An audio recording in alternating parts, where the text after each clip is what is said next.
Bonjour à tous, Sid avec vous, Sid Trading. Donc je reviens vers vous pour faire une petite mise à jour au niveau du BTC. Après on va faire l'Ethereum, l'ETH. Donc voilà, je me suis mis sur mon graphe daily. Donc mon graphe daily est comme ceci. Voilà, un petit récapitulatif rapide. Donc hop, ici phase de range, hop, première impulsion, retracement, impulsion, retracement, impulsion. Ensuite, on a fait une distribution ici. Il y a vraiment week-off une distribution qui nous a engendré cette chute. D'accord. Donc nous avons ici le PSY, ici, à ce niveau-là, vous avez le PSY, qui doit être nettoyé. Et pour l'instant, il n'a pas été, il a été start ici, voilà, un petit peu sur le STB. Et ensuite, on doit aller chercher un peu plus bas, comme je vous l'avais dit sur les vidéos précédentes. Donc là, qu'est-ce qui se passe? On va commenter ce qui se passe en ce moment. Donc n'oubliez pas, on est toujours dans la zone d'équilibre.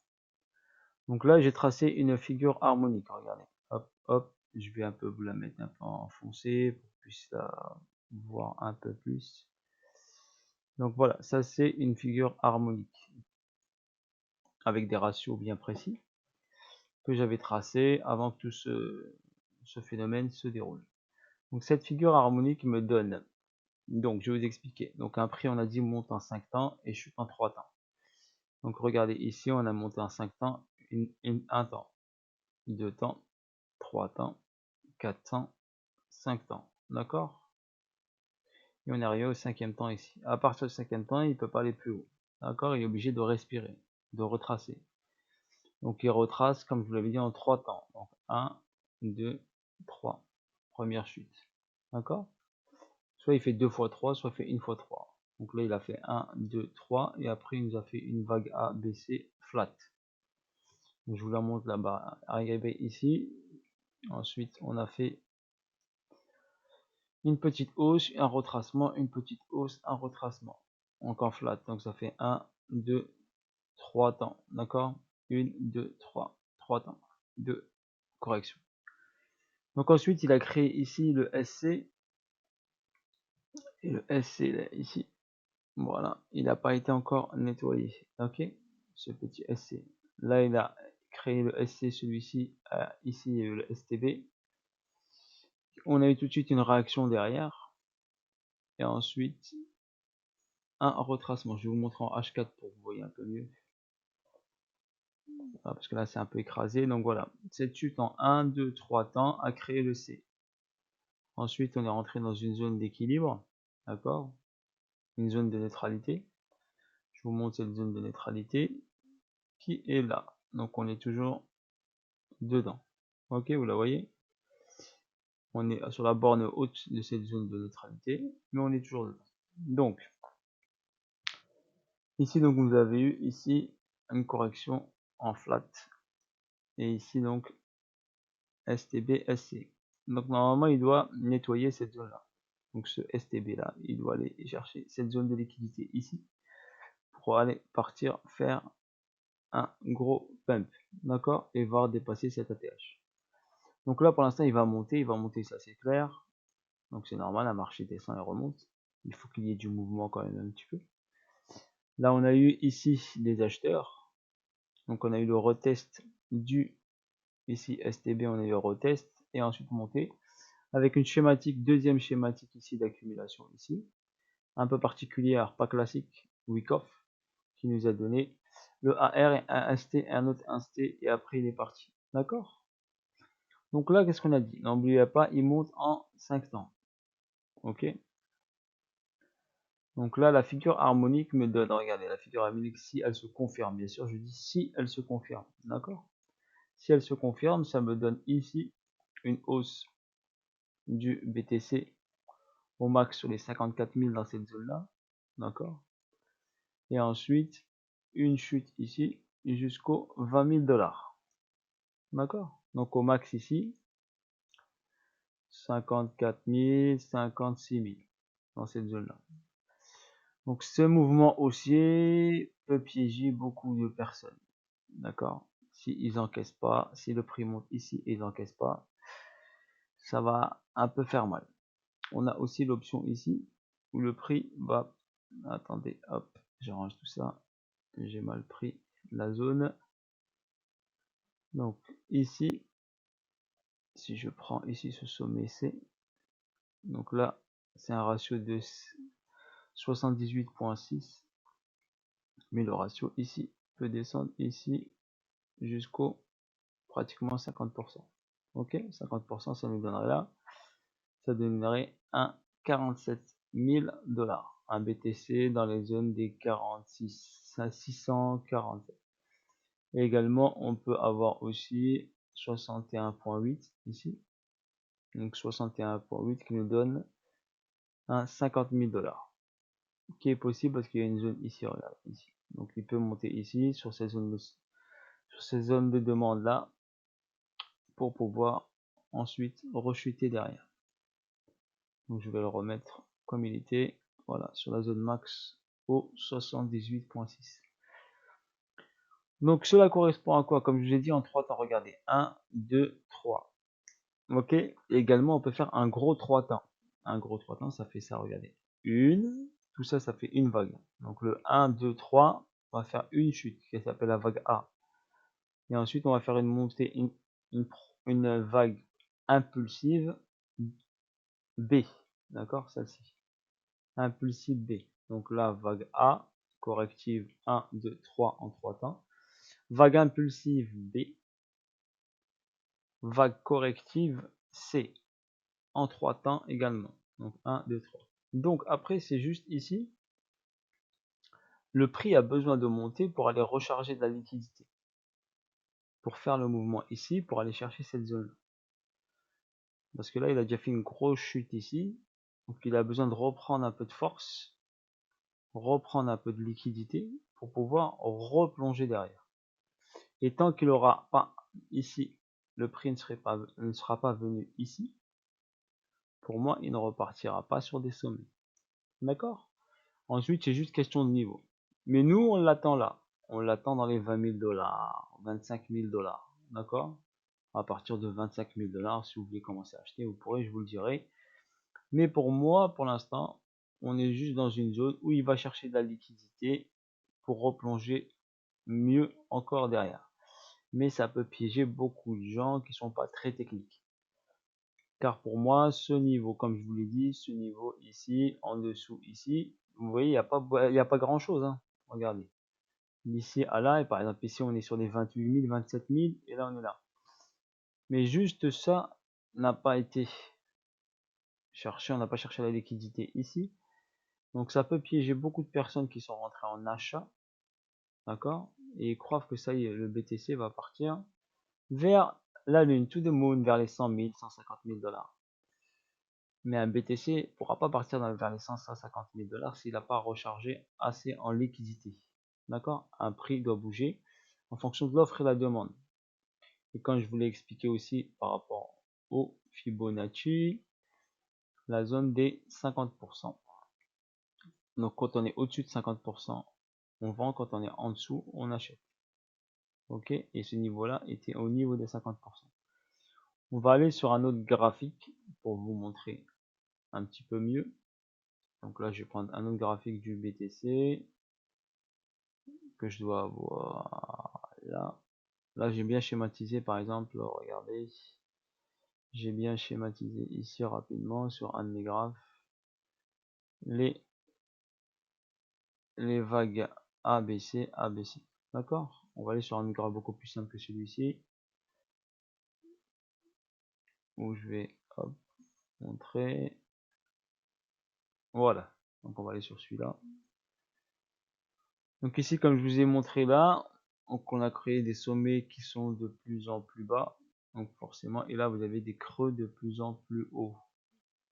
Et là, ensuite, il y a eu saturation, donc les sommets de plus en plus hauts ne commencer à perdre de la force, donc forcément, ça a annoncé le retournement. Et ici, ce sommet-là, comme je l'ai dit, vous avez toujours deux chances, donc si vous n'êtes pas sorti ici, le prix chute, ça vous donne un signal, qui chute plus bas que ce point-là, ça vous donne un signal, comme quoi le prix risque de se retourner, et vous avez quand même une deuxième chance, bien sûr qu'il ne revient pas à ce niveau-là, pour sortir de vos positions. toujours vous avez deux chances, d'accord? Si vous voyez la première, inquiétez-vous, d'accord? Surtout si elle est plus bas que celui d'à côté, que le plus bas d'à côté. Donc si elle fait un nouveau plus bas par rapport à celui-là, il n'y a pas de continuité des plus bas, de plus en plus haut. Donc inquiétez-vous et à la prochaine remontée, pensez à sortir. Vous avez deux chances, mais pas trois ni quatre. Ok, donc faites attention. Donc là, si on a une hausse ici, par exemple, ceux qui sont pas sortis ici, bah, pourront, s'ils sont holdés, sortir ici, encaisser un peu, parce que hop, et après il va replonger et recharger un peu plus haut. Donc la zone qui m'intéresse, comme je vous l'ai dit, elle est ici. Ok, la zone qui m'intéresse est là. Donc là, on est toujours dans la zone, regardez, je vais zoomer un peu, on va passer en H4. Donc là, on est toujours dans cette zone, comme je vous ai dit, d'équilibre. On a marqué ici SCAR, le STB ici, et cette zone ici n'a pas été start. Regardez, le prix est revenu vers cette zone-là, mais a rebondi direct. Ok, parce qu'au niveau technique, il y avait une petite bougie spéciale. Ensuite, ici, il est monté. Donc on a dit on fait une hausse environ en 5 vagues, n'oubliez pas. Excusez-moi. Donc là, hop, une première impulsion qui était un peu plate, d'accord, par exponentielle. Une deuxième par contre qui a été très verticale, d'accord. Ensuite, directement verticale ici, forcément il y a un retracement derrière. Après ici, une verticalité, un petit retracement, une verticalité. Donc je dirais que celle-ci, la vague 1, cette vague-là 1, avant ce gros retracement, a été impulsive, mais pas verticale, à part la dernière impulsion ici. Si on peut calculer ici, cette vague 1 est montée en 5 temps. Donc 1, 2, 3, 4, 5. Cinquième vague a été puissante. Et derrière, elle est montée là, et derrière, il y a eu une correction qui était d'un certain pourcentage. Si vous tracez le Fibonacci, il va vous donner une information sur ce retracement qui a été de au 38.2 pile poil. Regardez, 38.2. Donc le prix est monté là et il a retracé de 38,2%. Ensuite, nous avons ici cette hausse ici, voilà, par rapport au plus bas, et on a eu un retracement, si on le prend par rapport à celui-ci, à cette deuxième vague, nous avons eu un retracement, je trace bien, proche des 61.8. Ok, et ensuite on a eu une impulsion après ce petit retracement. Donc c'est possible que ça soit ici vague 1, vague 2, d'accord, vague 3, vague 4. Logique au niveau des pourcentages de retracement, 38.2, 61.8 par rapport à cette hausse. Et là, à partir d'ici, il est parti sur, regardez, 1, 2, 3, 4 et sur la vague 5. Donc la vague 5, ok, elle ne va pas s'arrêter ici, c'est tout à fait logique. Donc déjà, en premier temps, pour que le prix rechute, il faut qu'il aille chercher, comme je l'ai dit, de la liquidité, de la force. Donc il doit passer au-dessus de cette flèche-là, de cette zone-là. Déjà, pour aller chercher cette liquidité de ce niveau-là. D'accord? Et ensuite peut-être aller chercher la liquidité de ce niveau-là. Donc ensuite, si on trace le Fibonacci de continuité de tendance. Le Fibonacci de continuité de tendance, je vais le prendre ici.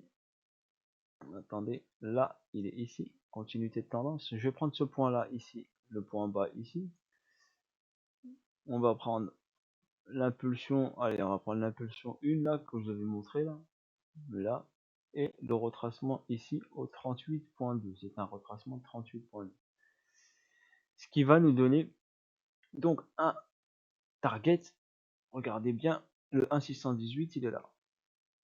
Et le 1.27.2 il est là. Donc c'est pour ça que je vous ai dit, c'est possible que le BTC aille chercher la liquidité ici.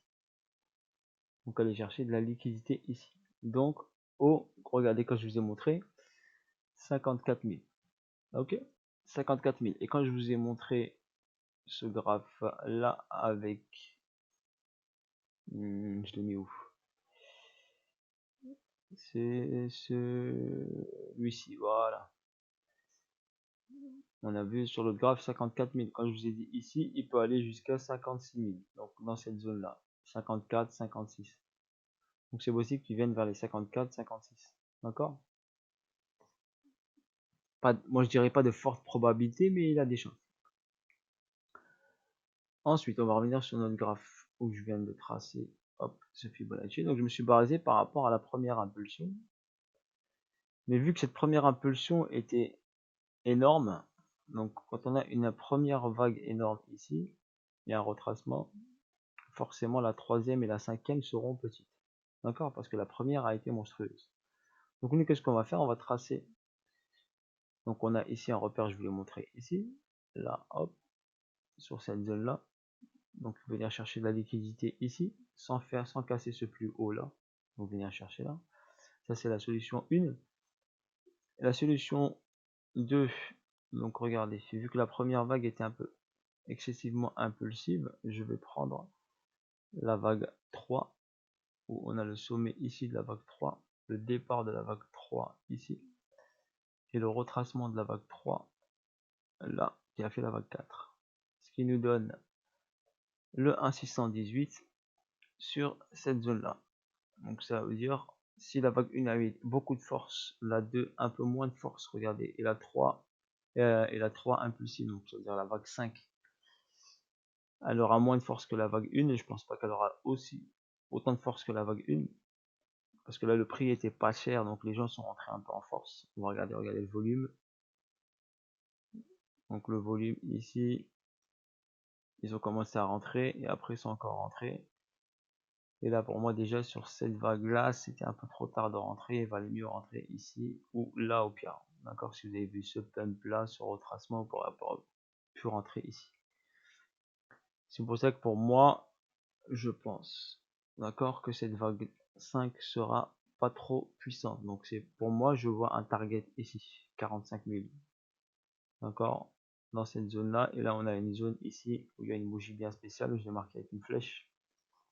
Ou ici, que le prix peut venir ici, donc casser ici, on a cassé cette structure mineure, créer, donc casser cette structure mineure, créer ici, hop, un petit up pour bien casser cette structure mineure, et à partir de ce moment là, créer par exemple une cause ici, une cause qui peut être une cause de distribution, pour repartir ensuite vers le bas. Ok. Ensuite, nous allons passer en H1. Donc là, on avait une, ici, nous avions une formule de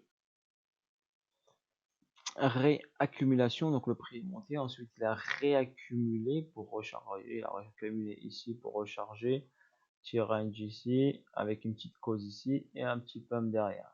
Voilà. Et ensuite on va se concentrer sur la suite. Mais on n'est pas pressé, on observe ce qui se passe. On a ces stablecoins prêts, d'accord, pour dégainer. Voilà. Donc ça c'est pour le BTC. Le TH, regardez, beaucoup plus simple, beaucoup plus clair que le BTC. D'accord? Si on part ici, n'oubliez pas, la chute était là, clac, en 3 temps, 1 temps, 2 temps, 3 temps.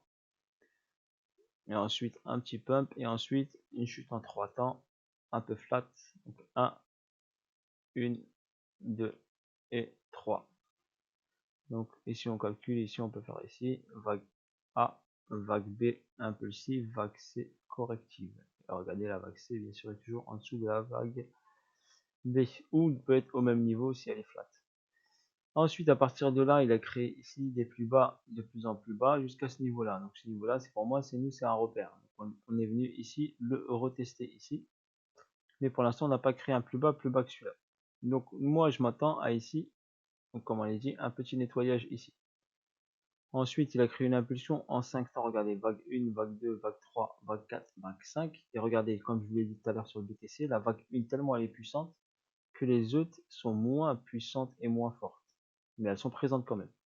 Ensuite, chute en 3 temps, A, B, C. D'accord? Avec une petite phase ici de cause qui nous a créé ici une accumulation pour pouvoir repump derrière. Donc une cause d'accumulation qui a créé un spring qui n'a pas enfoncé le SC ici encore. Donc il est toujours valide, cette zone là est toujours valable. Et ensuite il est parti pump et j'ai tracé mon Fibonacci de continuité et il est venu chercher le 1,618. D'accord? Même principe, regardez par rapport à ça, vague 1 très impulsive, donc vague 1 importante, correction, deuxième et troisième qui peut aller encore un tout petit peu plus haut, bien sûr, aller chercher peut-être cette zone là ou casser ici ce plus haut ici pour aller chercher le 2,618 et marquer ici un plus haut. Voilà pour le TH, d'accord? Nous l'attendons dans une zone bien précise, un peu plus basse, qui est ici pour pouvoir recharger. Allez, bisous à tous, à bientôt pour de nouvelles aventures. Je ferai une mise à jour demain. Ok? Allez, à bientôt, bye bye.